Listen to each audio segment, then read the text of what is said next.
Welcome back to our classes with the chapter molecular basis of inheritance. ठीक है, ये जो आपका जेनेटिक्स का चैप्टर है ये बहुत इंपॉर्टेंट है, स्कोरिंग भी है। इसमें बहुत सारे एक्सपेरिमेंट्स एंड थ्योरीज आते हैं कि किस साइंटिस्ट ने कौन से एक्सपेरिमेंट किए थे, उसके क्या इन्फ्लुएंस निकले थे, उससे रिलेटेड केस स्टडी भी आएंगे। ठीक है, तो सबसे पहले हम इस चैप्टर का जो नाम है that is a molecular basis of inheritance, इसको समझते हैं। देखो, इनहेरिटेंस का मतलब क्या होता है? To possess some characteristic from ancestor to the descendant. Descendant में जो कुछ ऐसे इन्फॉर्मेशन होते हैं, कैरेक्टर्स होते हैं, वो क्या होते हैं? पेरेंट्स से, यानी एंसेस्टर से कहाँ जाते हैं? वो डिसेंडेंट में जाते हैं। But how this is possible, ये कैसे पॉसिबल होता है? It is just possible just because of this genetic material. हमारे बॉडी में कुछ ऐसे सब्सटेंस होते हैं, ठीक है, वो सब्सटेंस क्या होते हैं? We call it the genetic material. और ये जेनेटिक जो मटेरियल होते हैं, या तो ये आरएनए होगा, ठीक है, या फिर ये क्या होगा? डीएनए होगा हमारे बॉडी में। तो मैं एक वर्ड यूज़ कर रही हूँ जेनेटिक मटेरियल। किसको जेनेटिक मटेरियल बोलेंगे? किस सब्सटेंस को जेनेटिक मटेरियल बोलेंगे? क्या मैं इसको जेनेटिक मटेरियल बोल सकती हूँ? क्या हमारे बॉडी के अंदर जितने सेल्स हैं हम उसे जेनेटिक मटेरियल बोल सकते हैं? क्या हमारे बॉडी में जितने भी प्रोटीन, कार्बोहाइड्रेट, पॉलीसेक्राइड्स हैं, अमीनो एसिड्स हैं, एंजाइम्स हैं, क्या हम उसको जेनेटिक मटेरियल बोल सकते हैं? या मैं जो स्पेशल ये नाम बोल रही हूँ आरएनए और डीएनए, इसको जेनेटिक मटेरियल क्यों कहते हैं? ठीक है, तो सबसे पहले हम समझते हैं कि जेनेटिक मटेरियल होता क्या है। ठीक है, तो जेनेटिक मटेरियल क्या होता है? एक तरह का एक सब्सटेंस होता है विच स्टोर द इंफॉर्मेशन, जो क्या करता है? इंफॉर्मेशन को स्टोर करता है। ठीक है, अब इंफॉर्मेशन को स्टोर करने का काम तो क्या होता है? मेमोरी चिप्स भी इंफॉर्मेशन को स्टोर करते हैं, कंप्यूटर का सीपीयू जो होता है वो भी इंफॉर्मेशन स्टोर करता है। तो क्या हम उसको जेनेटिक मटेरियल कह सकते हैं? नहीं कह सकते। क्यों? क्योंकि इसके आगे हम चलेंगे। ठीक है, तो it is a substance which can store the information in coded form.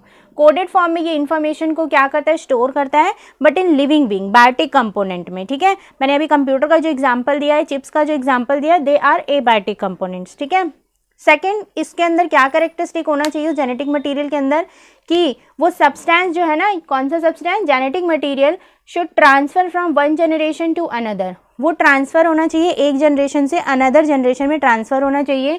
इस प्रॉपर्टी को हम क्या बोलते हैं? इनहेरिटेंस बोलते हैं। ठीक है, and causes it expression in the offspring. और ऐसा नहीं कि ट्रांसफ़र हो गया, वो जेनेटिक मटेरियल ट्रांसफ़र हो गया, उसके बाद उसका काम स्टॉप हो गया। नहीं, वो ट्रांसफ़र होने के बाद क्या करेगा? उस नए ऑर्गेनिज्म के अंदर, जैसे कि ऑफस्प्रिंग हो गया या कोई न्यू यंग वंस हो गया, तो उसके अंदर वो एक्सप्रेस करना चाहिए। उसी को हम क्या कह सकते हैं? जेनेटिक मटेरियल कह सकते हैं। तो जेनेटिक मटेरियल एक तरह का सब्सटेंस होता है which carry the information in coded form and it should transfer that information from one generation to another generation. ठीक है, and has the capability to express that information. उसके अंदर वो कैपेबिलिटी होनी चाहिए कि वो उस इंफॉर्मेशन को एक्सप्रेस कर सकता है कि नहीं कर सकता। तो इसी से रिलेटेड अभी हमारा एक एक्सपेरिमेंट भी आएगा, ग्रिफिन एंड एवरी का एक्सपेरिमेंट, जो मोस्ट इंपॉर्टेंट है, जिन्होंने माइस पे एक्सपेरिमेंट किया था, जो आपके एग्जाम में क्वेश्चन आता है। ठीक है, तो उसे हम कवर करेंगे। लेकिन एक कैरेक्टरिस्टिक होता है जेनेटिक मटेरियल का, किसको आप जेनेटिक मटेरियल कह सकते हो, उसके कुछ फीचर्स हैं। ठीक है, तो किस ऑब्जेक्ट को जेनेटिक मटेरियल आप कह सकते हो, उसके अंदर ये सारे क्या होने चाहिए? रिक्वायरमेंट्स होने चाहिए। ठीक है, तो रिक्वायरमेंट्स क्या क्या होने चाहिए किसी भी जेनेटिक मटेरियल के अंदर? It should be present in every cell.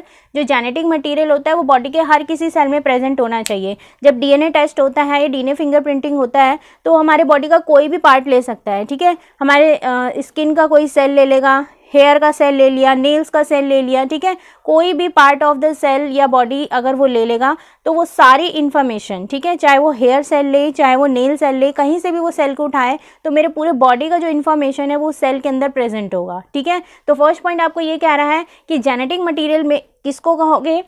That material, that substance which should be present in every cell. वो जेनेटिक मटेरियल है या जेनेटिक सब्सटेंस है, यानी कि आरएनए या डीएनए, हम बॉडी का कोई सा भी सेल उठा, whether it is somatic cell या वेजिटेटिव सेल, सबके अंदर वो क्या होना चाहिए? प्रेजेंट होना चाहिए। ठीक है, सेकंड पॉइंट आपको क्या बता रहा है कि amount should be same in all somatic cell. ठीक है, थर्ड पॉइंट आपको बोल रहा है it should show the diversity. ठीक है, जेनेटिक मटेरियल के अंदर डाइवर्सिटी होना चाहिए। ठीक है, कुछ चेंजेस होने चाहिए, वो अपने आप को चेंज कर ले, ईदर थ्रू द म्यूटेशन, या उसके अंदर हमने कुछ जेनेटिक चेंज कर दिए, उसके कोड वगैरह को चेंज कर दिया।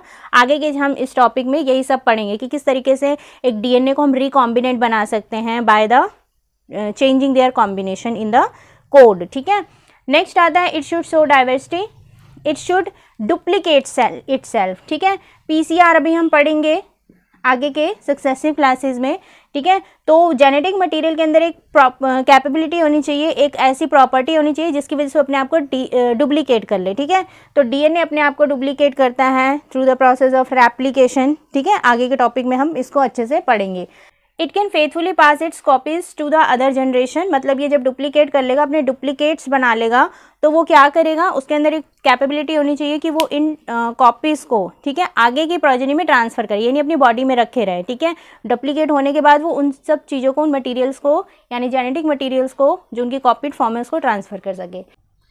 नेक्स्ट प्रॉपर्टी आपको ये बता रहा है कि should able to express its information in the progeny, ठीक है। उसने डुप्लीकेट भी कर लिया, उसने पास भी कर दिया, ठीक है, प्रोजेनी में पास कर दिया, ऑफस्प्रिंग पास कर दिया। अब ये नहीं कि पास होने के बाद वो एज इट इज़ वहाँ पे पड़ा रहे, उसके अंदर एक कैपेबिलिटी भी होनी चाहिए कि जो डीएनए डुप्लीकेट होके, कॉपी होके दूसरे प्रोजेनी में गया है, तो उसके अंदर एक कैपेबिलिटी होनी चाहिए कि वो उस प्रोजेनी के अंदर क्या करे, एक्सप्रेस करे। अभी हम जो एक्सपेरिमेंट करेंगे, कौन सा, ग्रिफिन एंड एवरी का एक्सपेरिमेंट करेंगे द माइस, उसमें ये हम इसको प्रूफ करेंगे, ठीक है। And it should store the information in the coded form, और उसके अंदर इन्फॉर्मेशन है वो कोडेड फॉर्म में स्टोर होना चाहिए। तो ये कुछ रिक्वायरमेंट्स हैं जेनेटिक मटेरियल की जो एक जेनेटिक सब्सटेंस के अंदर होना चाहिए, ठीक है। अब ये जो इतने सारे गुण हैं, ठीक है, इतने सारे हमने कैरेक्टरिस्टिक पढ़े एक जेनेटिक मटेरियल के अंदर, तो लिख देने से, बोल देने से कोई विश्वास नहीं कर लेता, ठीक है। हर कोई प्रूफ मांगता है। तो जब जिस साइंटिस्ट ने ये कैरेक्टरिस्टिक लिख दिए, प्रॉपर्टीज लिख दिए, तो बोले भाई प्रूफ दिखाओ इसका, कैसे हम इसको मान लें कि जेनेटिक मटेरियल, कैसे मान लें कि डीएनए जेनेटिक मटेरियल है, ठीक है। तो इन सब प्रॉपर्टीज़ को प्रूफ करने के लिए कुछ एक्सपेरिमेंट्स आए, ठीक है। अब हम उन एक्सपेरिमेंट्स की तरफ चलते हैं। जैसे सबसे पहला एक्सपेरिमेंट आपका आया है ग्रिफिन एंड एवरी एक्सपेरिमेंट, ठीक है। उसमें उन्होंने क्या प्रूफ करना चाहा, ये प्रूफ करना चाहा कि डीएनए जो है वो एक ट्रांसफॉर्मेंट है, एक ट्रांसफॉर्मेंट सेल है, मतलब कि डीएनए जो है वो किसी की इंफॉर्मेशन को ट्रांसफॉर्म कर सकता है, किसी को भी चेंज कर सकता है, ठीक है। जैसे ये जो ये वाली प्रॉपर्टी है, इट शो द डाइवर्सिटी, यानी ये क्या कर सकता है, अपने आप को चेंज कर सकता है और दूसरे मटेरियल को भी चेंज करने की कैपेबिलिटी रखता है। तो चलते हैं उस एक्सपेरिमेंट की तरफ, उसको डिटेल में अच्छे से पढ़ते हैं। तो अब इससे क्या हुआ ना, साइंटिस्ट के पास ना चैलेंज आने लगे। साइंटिस्ट के पास चैलेंज क्या आने लग गया कि भाई प्रूफ करो कि जो जेनेटिक मटीरियल है ये इन्फॉर्मेशन को क्या करता है, ट्रांसफॉर्म करता है या कोड करता है, या किसी के अंदर किसी के भी जेनेटिक मटेरियल को चेंज करने का या ट्रांसफॉर्म करने की कैपेबिलिटी रखता है, ठीक है। तो इसको लेते ही इन 1928 ग्रिफिन एंड एवरे, ठीक है, दो साइंटिस्ट थे, ग्रिफिन एंड एवरे, इन्होंने एक एक्सपेरिमेंट किया, ठीक है। और एक्सपेरिमेंट क्या करना था, इनको क्या करना था, to show that DNA is a transforming cell, ठीक है, कि जो डीएनए है वो एक ट्रांसफॉर्मिंग सेल है, ठीक है। इनको ये प्रूफ करना था, जो हमने भी प्रॉपर्टी पढ़ी उसको इन्हें क्या करना है, प्रूफ करना है। तो ग्रिफिन एंड एवरे ने 1928 में एक्सपेरिमेंट किया, ठीक है। ये जो ग्रिफिन थे ये एक बैक्टीरियोलॉजिस्ट थे, ठीक है, बैक्टीरियोलॉजिस्ट थे। तो इन्होंने अपने एक्सपेरिमेंट के लिए जो स्पेसिमेन यानी मॉडल सेलेक्ट किया, इन्होंने क्या सेलेक्ट किया, एक बैक्टीरिया ही सेलेक्ट किया जिसका नाम था स्ट्रेप्टोकोकस न्यूमोनिया, ठीक है, स्ट्रेप्टोकोकस न्यूमोनिया, ठीक है। अब आपको नाम से ही पता चल रहा है कि ये क्या कॉज करेगा, निमोनिया कॉज करेगा, लेकिन हर बैक्टीरिया निमोनिया कॉज नहीं करता है, ठीक है। इन्होंने दो स्ट्रेन का इस्तेमाल किया, एक स्ट्रेन जो था वो निमोनिया कॉज करता था, दूसरा स्ट्रेन निमोनिया कॉज नहीं करता था। तो कौन सा स्ट्रेन जो है स्ट्रेप्टोकोकस न्यूमोनिया का वो निमोनिया कॉज करता था, वो था एस टाइप ऑफ बैक्टीरिया, ठीक है। उन्होंने दो स्ट्रेन का इस्तेमाल किया, ही यूज 2 स्ट्रेन, एक उन्होंने एस टाइप बैक्टीरिया का इस्तेमाल किया, ठीक है, पहले हम इन दोनों को अच्छे से समझ लेते हैं, और एक उन्होंने आर टाइप बैक्टीरिया का इस्तेमाल किया। दोनों ही स्ट्रेप्टोकोकस न्यूमोनिया थे, ठीक है। अब जो एस टाइप बैक्टीरिया था उसके ऊपर क्या होता है, पॉलीसेकेराइड की एक लेयर बन जाती है, कैप्सूल बन जाता है, जिसकी वजह से वो उसका जो सरफेस है वो शाइनी एंड स्मूथ हो जाता है, ठीक है। तो इसका जो सरफेस था वो स्मूथ था due to presence of smooth capsule, ठीक है, कैप्सूल ऑफ पॉलीसेकेराइड, यानी पॉलीसेकेराइड का जो कैप्सूल है उसकी वजह से ये क्या था, स्मूथ था। And it was a virulent bacteria, ये जो बैक्टीरिया था ये वायरुलेंट बैक्टीरिया था, यानी वायरुलेंट का मतलब क्या है, इट कैन कॉज निमोनिया, ये निमोनिया कॉज करेगा। वहीं जो आर टाइप बैक्टीरिया था इसके अंदर ये सारी प्रॉपर्टी नहीं थी, ठीक है। ये जो था ये रफ था and it is non virulent ये नॉन वायरुलेंट था। तो इन्होंने अपने एक्सपेरिमेंट के लिए क्या किया, एक माइस लिया, ठीक है, और माइस में इनको क्या किया, इंजेक्ट किया, ठीक है। स्टेप बाय स्टेप इन्होंने इंजेक्ट किया। कैसे इंजेक्ट किया, इन्होंने क्या किया, यहाँ पे इन्होंने स्ट्रेन लिया और इसमें इन्होंने रिजल्ट देखा। फर्स्ट केस में तो इन्होंने आर टाइप बैक्टीरिया लिया और इसको क्या किया, माइस में इंजेक्ट किया। तो इन्होंने देखा जब आर टाइप बैक्टीरिया होगा तो माइस कैसा रह गया, अलाइव था, यानी वो सरवाइव कर गया, क्योंकि आर जो है वो क्या है, नॉन वायरुलेंट है, यानी ये डिजीज कॉज नहीं करेगा। फिर इन्होंने क्या किया, एस टाइप बैक्टीरिया लिया। एस टाइप बैक्टीरिया जब लिया तो वो क्या हो गया, माइस जो है वो डाई हो गई, माइस खत्म हो गया। तीसरे में इन्होंने क्या किया, heat killed S type bacteria लिया, उसमें माइस अलाइव रह गया। एंड फोर्थ केस में उन्होंने क्या किया, इस वाले को और इस वाले को मिक्स करके उसने माइस में इंजेक्ट किया, यानी उसने क्या किया, heat killed S type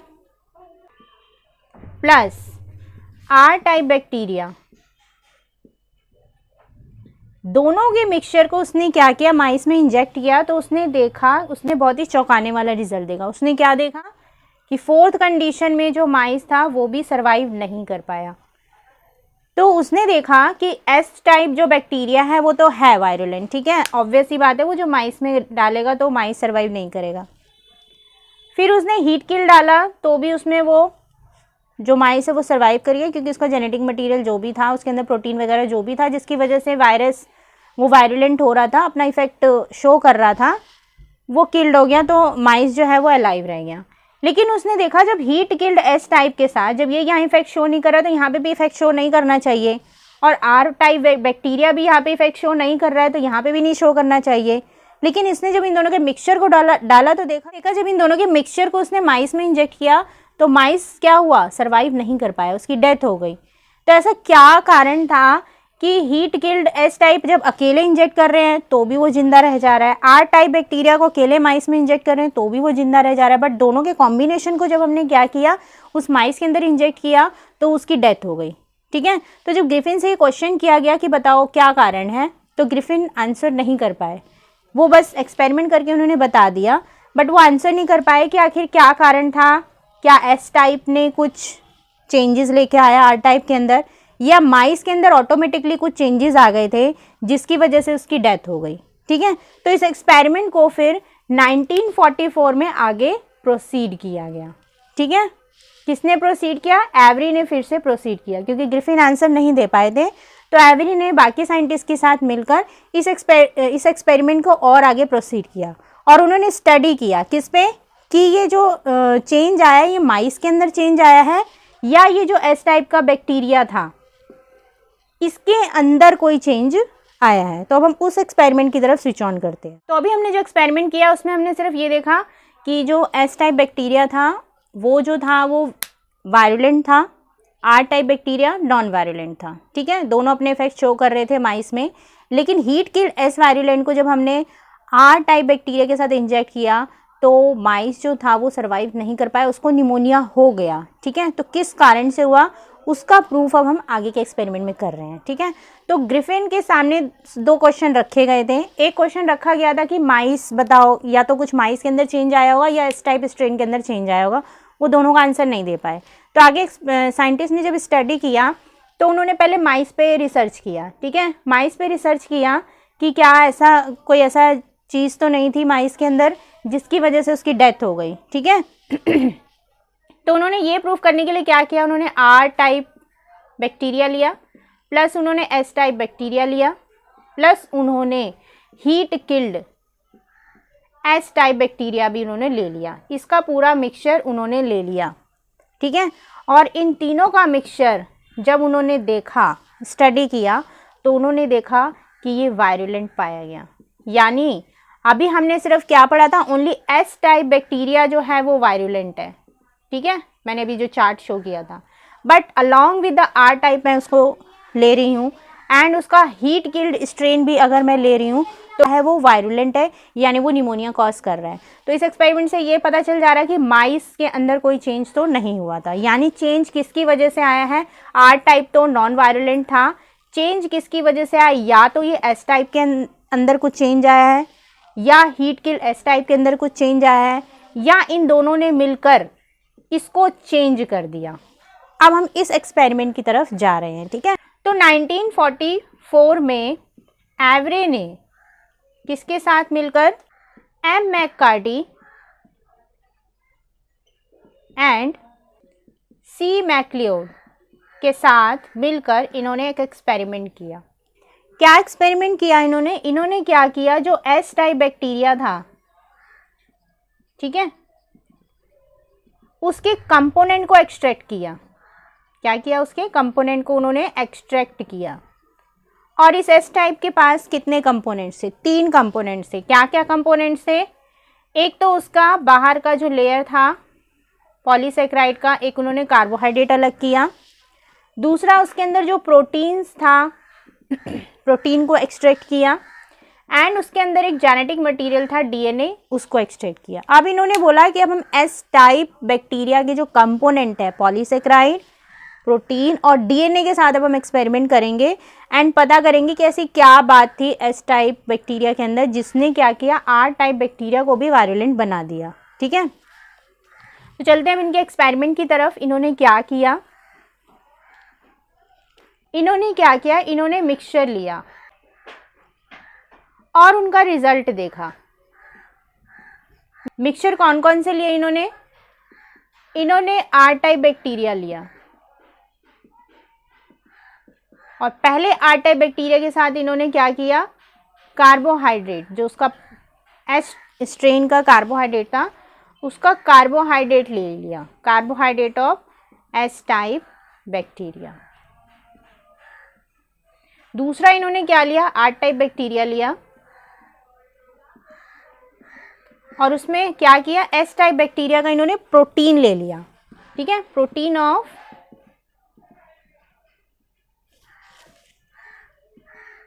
S type bacteria. Third case में भी उन्होंने आर टाइप बैक्टीरिया लिया, लेकिन उसमें उन्होंने डीएनए ले लिया, किसका, एस टाइप बैक्टीरिया का, ठीक है। फोर्थ सैंपल भी उन्होंने लिया, लेकिन उसे हम अभी पढ़ेंगे। इन्होंने फर्स्ट जो मिक्सचर में क्या किया, आर टाइप बैक्टीरिया लिया और उसमें उन्होंने कार्बोहाइड्रेट डाला, किसका, एस टाइप का। तो उनको जो रिजल्ट मिला, बैक्टीरिया वही था, उसके अंदर कोई चेंज नहीं आया था, ठीक है। तो बैक्टीरिया हमको अभी भी पहले जैसा दिखा, उसके जेनेटिक मेकअप में कोई चेंज नहीं आया था, यानी हमें अभी भी आर टाइप बैक्टीरिया ही दिखा। सेकंड केस में आर टाइप बैक्टीरिया लिया था, उसमें हमने एस टाइप बैक्टीरिया का प्रोटीन इंजेक्ट किया, फिर भी हमें जो रिजल्ट मिला वो अभी भी आर टाइप बैक्टीरिया था, यानी नो चेंज उसके जेनेटिक मटेरियल में। थर्ड केस में क्या लिया, आर टाइप बैक्टीरिया लिया और उसमें डीएनए इंजेक्ट कर दिया, किसका, एस टाइप बैक्टीरिया का। तो अब हमको जो बैक्टीरिया मिला उसके अंदर हमें जेनेटिक चेंज देखने को मिला। अब वो आर टाइप की तरह काम नहीं कर रहा था, अब वो किसकी तरह काम कर रहा था, जो स्मूथ स्ट्रेन था, वायरुलेंट बैक्टीरिया की तरह काम कर रहा था। तो ये हो गया एस टाइप बैक्टीरिया की तरह वो बिहेव कर रहा था, क्योंकि उसका जेनेटिक मेकअप कैसा हो गया था, एस टाइप हो गया था। तो इस एक्सपेरिमेंट से उनको पता चल गया कि उस एस टाइप जो बैक्टीरिया था उसका वायरुलेंट जो कंपोनेंट था वो क्या था, डीएनए था, यानी डीएनए जो है उसने क्या किया, आर टाइप को चेंज कर दिया, ठीक है। और फिर डीएनए ने उसको चेंज किया या नहीं किया, सच में डीएनए ही है या कोई और कंपोनेंट है, उन्होंने क्या किया, एक और एक्सपेरिमेंट किया। उन्होंने क्या किया, आर टाइप बैक्टीरिया लिया, ठीक है, और क्या किया, डीएनए लिया इसी का। जब उनको कंफर्म हो गया कि डीएनए की वजह से ये आर टाइप जो है वो एस टाइप बन जा रहा है, वायरुलेंट बन जा रहा है, तो उन्होंने क्या किया, डीएनए एस टाइप बैक्टीरिया का लिया और क्या किया, साथ में उन्होंने डीएनएज डाल दिया, ठीक है, deoxy ribo nuclease, deoxy ribo nucleus. Paper में क्वेश्चन आता है कि उन्होंने अपने एक्सपेरिमेंट में इस एंजाइम का इस्तेमाल क्यों किया। उन्होंने डीएनए जैसे डाला तो ये जो डीएनए था ना ये डैमेज हो जाएगा, तो उन्होंने अपने एक्सपेरिमेंट में ये देखा कि अगर डीएनए यानी डीऑक्सी राइबोन्यूक्लियस डालने पर अगर डीएनए डैमेज हो जाता है तो मुझे कैसा बैक्टीरिया मिलना चाहिए, आर टाइप का बैक्टीरिया मिलना चाहिए, क्योंकि एस टाइप स्ट्रेन का अगर डीएनए ख़त्म हो जाएगा, जो क्या कर रहा था इस आर टाइप को एस टाइप बना रहा था, तो फोर्थ कंडीशन में उन्होंने क्या करना चाहा, इस डीएनए को डाइजेस्ट करवाना चाहा थ्रू द डीऑक्सी राइबोन्यूक्लियस। ठीक है, उन्होंने जब डीऑक्सी राइबोन्यूक्लियस डाल दिया तो उनका मानना ये था कि डीएनए ख़त्म हो जाना चाहिए, इससे ख़त्म हो जाएगा तो आर टाइप ही रहेगा, अब वो वायरुलेंट नहीं होना चाहिए। तब उनको कंफर्म हो जाएगा कि हाँ डीएनए जो है ये क्या कर रहा था, आर टाइप ऑफ बैक्टीरिया के जेनेटिक मटेरियल को ट्रांसफॉर्म कर रहा था। तो उन्होंने क्या रिजल्ट पाया, उन्होंने पाया कि ये आर टाइप बैक्टीरिया ही रहा। तो इस एक्सपेरिमेंट से ये कंफर्म हो गया कि एस टाइप का कौन सा मटेरियल था जो वायरुलेंट बना दे रहा था नॉन वायरुलेंट को, यानी आर टाइप को एस टाइप बना दे रहा था, that was nothing but the DNA. तो इस एक्सपेरिमेंट से उन्होंने ये शो किया कि डीएनए एक ऐसा जेनेटिक मटेरियल है जो किसी दूसरे सब्सटेंस को क्या कर सकता है, ट्रांसफॉर्म कर सकता है। ठीक है, उसको चेंज कर सकता है। तो डीएनए एक तरह का क्या है, ट्रांसफॉर्मेंट सेल उन्होंने डिक्लेयर कर दिया कि डीएनए एक ट्रांसफॉर्मेंट सेल है। तो इस एक्सपेरिमेंट से ये हमको समझ आया कि जो हम आइवरे एंड ग्रिफिन ने एक्सपेरिमेंट किया था कि जो एस टाइप बैक्टीरिया क्या करता है, निमोनिया काज करता है, वो in presence of R type bacteria के साथ भी कभी वो क्या करेगा, उसको वायरुलेंट बना सकता है, किसको, आर टाइप बैक्टीरिया को। लेकिन कब, जब एस टाइप का जो बैक्टीरिया का जो डीएनए है ना वो आर टाइप डीएनए के कांटेक्ट में आ जाएगा और क्या करेगा, इसके जेनेटिक मटेरियल को चेंज करने की कैपेबिलिटी रखता है, उसको चेंज कर देगा। ठीक है, तो अभी हमने जेनेटिक मटेरियल के जो इसेंशियल कैरेक्टरिस्टिक पढ़े थे उसमें हमने यही पढ़ा था कि genetic material should have the capability of transforming the other material also, it show the diversity. ठीक है, तो इस एक्सपेरिमेंट से आपको यही शो हो रहा है कि जो एस टाइप का जो जेनेटिक मटेरियल था उसने क्या किया, आर टाइप के बैक्टीरिया के जेनेटिक मटेरियल को क्या कर दिया, ट्रांसफॉर्म कर दिया, उसको वायरुलेंट बना दिया। ठीक है, और इस एक्सपेरिमेंट से एक चीज़ और पता चली कि जो हम बार बार हीट किल्ड का बात कर रहे थे, ठीक है, उसने इसमें हीट किल करके इसके मटेरियल को एक्सट्रैक्ट किया था। तो इससे ये भी पता चलता है कि जो डीएनए है वो हीट से कभी डैमेज नहीं होता। डीएनए को अगर बहुत गर्म कर दिया जाए, उसको हीट दे दिया जाए, तो भी डीएनए क्या रहेगा, एक्टिव रहेगा। तो इस एक्सपेरिमेंट से ये शो हुआ कि जो डीएनए है वो एक ट्रांसफॉर्मेंट सेल है। तो आई होप आपको ये समझ आ गया होगा। मैंने साइड में पेजेस भी इसके शेयर किए हैं और फिर आगे के भी इसके जो एक्सपेरिमेंट है उसको हम कंप्लीट करेंगे।